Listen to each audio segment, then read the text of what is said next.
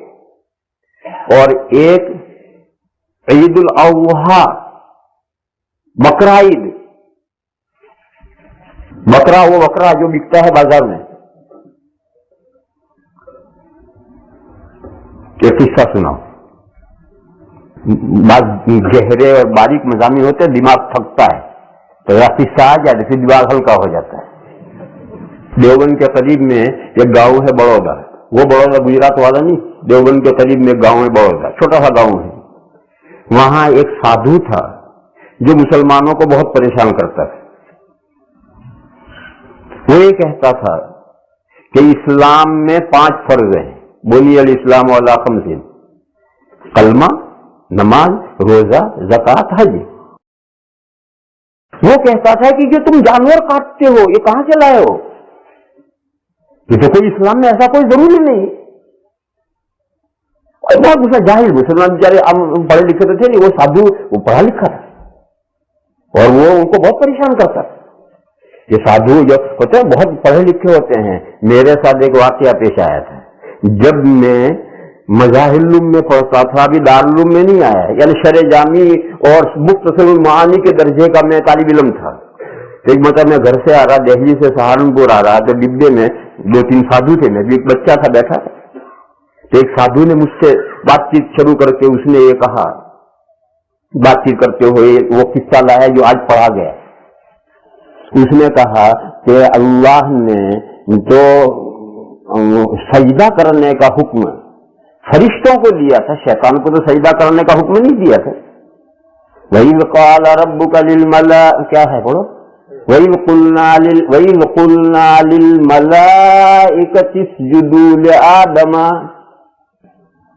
جب اللہ نے فرشتوں سے کہا کہ آدم کو سجدہ کرو، تو اس نے کہا کہ اللہ، اس سادھو مجھ سے کہتا ہے، بچہ تھا، میں طالب علم بچہ تھا، اس نے کہا کہ اللہ نے فرشتوں کو حکم دیا تھا کہ آدم کو سجدہ کرو، ابلیس نے اور شیطان نے سجدہ نہیں کیا، تو اس کا کیا گناہ؟ اس کو حکم دیا ہی نہیں تھا اللہ نے، پھر اسے راندے درگاہ کیوں کیا، گیٹ آؤٹ کیوں کیا اللہ میاں نے اپنی درگاہ سے؟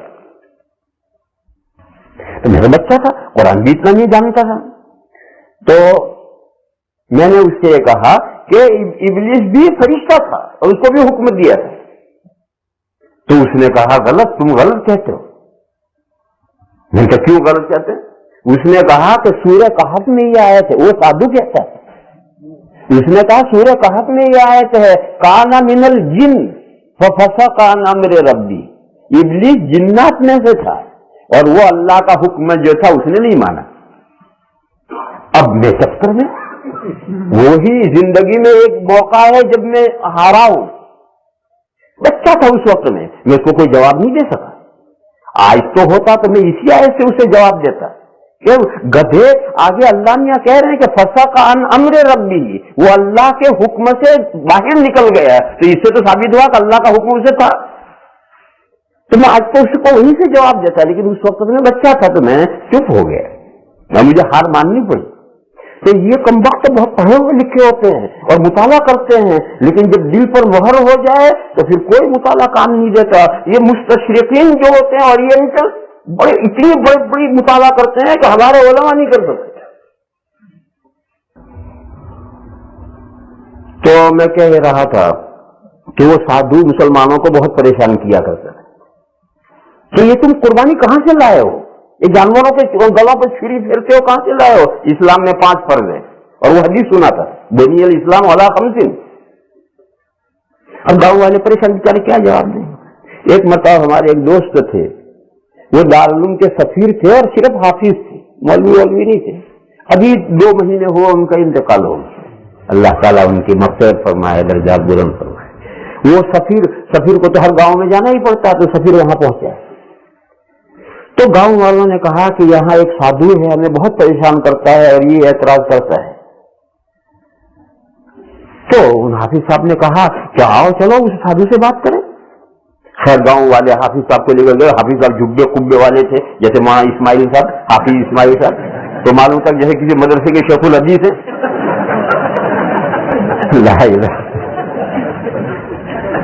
تو ان کو لے کر کے وہاں گئے. انہوں نے سادھو سے اس نے مدارات کی، اٹھایا، چائے وائے پلائی. تو انہوں نے پوچھا کہ بھئی آپ کا کیا اعتراض ہے؟ تو اس نے کہا کہ میں یہ کہتا ہوں کہ اسلام میں 5 فرض ہیں، کلمہ، نماز، روزہ، زکوٰۃ، حج. یہ قربانی کہاں سے آئی گی؟ جانوروں کا ہتیا کرتے ہو، جانوروں کو نقصان ظلم کرتے ہو. تو انہوں نے کہا سادھو صاحب آپ کو معلوم نہیں ہے اسلام میں 5 فرض نہیں 6 فرض ہیں. کہنے لگے 6واں فرض کیا ہے؟ تو اس نے کہا کہ 6واں فرض جہاد ہے. اچھا جہاد کو ہر ہندو جانتا ہے، ہر عیسائی جانتا ہے، ہر یہودی جانتا ہے، دنیا کا ہر دشمن اسلام جانتا ہے کہ اسلام میں جہاد ہے اور اسی سے لرزہ برندہ میں. تو انہوں نے کہا 6واں فرض جو جہاد ہے. اس نے کہا ہاں جہاد ہے. تو حافظ صاحب نے کہا کہ دیکھو جہاد کا موقع تو کبھی کبھی آتا ہے، کہیں 50 سال میں، کہیں 100 سال میں جہاد کا موقع تو آتا ہے. یہ ہر سال ہمیں رہل سہل کرنی پڑتی ہے جہاد کی. وہ اس دن سے پھر کبھی اس سادھو نے اعتراض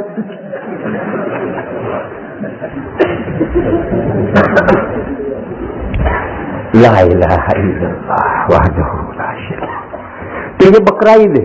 چھوٹے کاف سے ہو تو بکرا ہے جو بازار میں مارکیٹ میں بکتا ہے، اور بڑے کاف سے ہو تو گائے بھینس ہے، بقرۃ کا.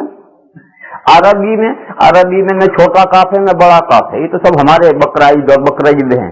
عربی میں تو عید الاضحیٰ یعنی قربانی کرنے کی عید. اضحیٰ مانے قربانی کرنا، قربانی کرنے کی عید. اسلام میں فقط یہ 2 عیدیں، تیسری کوئی عید نہیں. نہ حضور نے اپنی زندگی میں کوئی تیسری عید منائی، نہ صحابہ نے. صحابہ کا زمانہ 100 سال کا ہے. حضور کا انتقال ہوا ہے سن 10 ہجری میں، اور آخری صحابی کا انتقال ہوا ہے سن 110 ہجری میں. تو صحابہ کا پورا 100 سال کا دور ہے. اس 100 سال کے دور میں کسی صحابی نے کوئی تیسری عید نہیں منائی، نہ تابعین نے منائی، نہ تبع تابعین نے منائی. یہ 300 سال کا زمانہ ہے. اس 300 سال میں کبھی ان 2 عیدوں کے علاوہ کوئی عید منائی ہی نہیں گئی. یہ تو پھر جب جہالت کا زمانہ آیا، بے عملی کا زمانہ آیا، تو پھر طرح طرح کی مسلمانوں نے عیدیں گھڑی شروع کی. عید میلاد النبی شروع ہوئی. عید میلاد النبی یعنی حضور کس دن پیدا ہوئے، جس دن پیدا ہوئے اس دن عید. اور ہمارے گجراتی کیا کہیں 12 وفات. تو وہ 12 وفات ہوئی. عید میلاد النبی اور 12 وفات ایک ہے، یعنی 12 وفات. ایک عید یہ شروع ہو گئی, ایک عید محرم کی شروع ہو گئی, شیعوں نے شروع کر دی, اور دوسرے بہت سو نے سنی اور شیعہ کے بیچ کے بچولیے ہیں. ایک تو شیعہ ہے اور ایک سنی ہے اور ایک بیچ کے بچولیے ہیں, وہ محرم کی عید کرتے ہیں. یعنی وہ شیعہ نہیں ہے مگر تعزیہ بھی نکالتے ہیں, یہ بھی کرتے ہیں, وہ بھی کرتے ہیں. وہ سنی بھی نہیں ہے, شیعہ بھی نہیں ہے, بیچ کے بچولیے ہیں, خنثی مشکل. انہوں نے وہ عید شروع کر دی. کچھ لوگوں نے 27 رجب کو معراج کی عید شروع کر دی. کسی نے حضرت پیران پیر کی کوئی عید 11ویں شریف شروع کر دی, اور پتہ نہیں کتنی عیدیں شروع کر دی ہیں. ہمارے ہندوستان میں جو کیلنڈر چھپتے ہیں ان کیلنڈر میں دیکھو کہ عید 12 عید میلاد النبی اور عید محرم, اور یہ گنتے گنتے تھک جاؤ گے, اتنی ساری عیدیں ہیں اس میں. یہ سب مسلمانوں نے شروع کی ہیں. اسلام کے جو شروع کے 3 دور ہیں ان 3 دوروں میں کوئی عید نہیں تھی 2 کے علاوہ. تو پھر جب تھی ہی نہیں تو تاریخیں کہاں سے یاد رہیں گی اور کیوں محفوظ رہیں گی؟ کیا ضرورت ہے محفوظ رکھنے کی؟ اور بالقصد یہ بھلا دی گئی. کیوں؟ جب وہ صحیح دن ہی اور تاریخ ہی معلوم نہیں ہے تو کس دن تم عید کہو گے؟ رجب کون سے مہینے میں ہوئی, معراج کون سے مہینے میں ہوئی اور کون سے تاریخ میں ہوئی, کوئی متعین کر ہی نہیں سکتا. حضور کی وفات یقیناً پیر کو ہوئی ہے, لیکن تاریخ کون سی تھی؟ رجب کا ربیع الاول کا مہینہ تھا بے شک, لیکن ربیع الاول کی کون سی تاریخ تھی کوئی متعین کر ہی نہیں سکتا.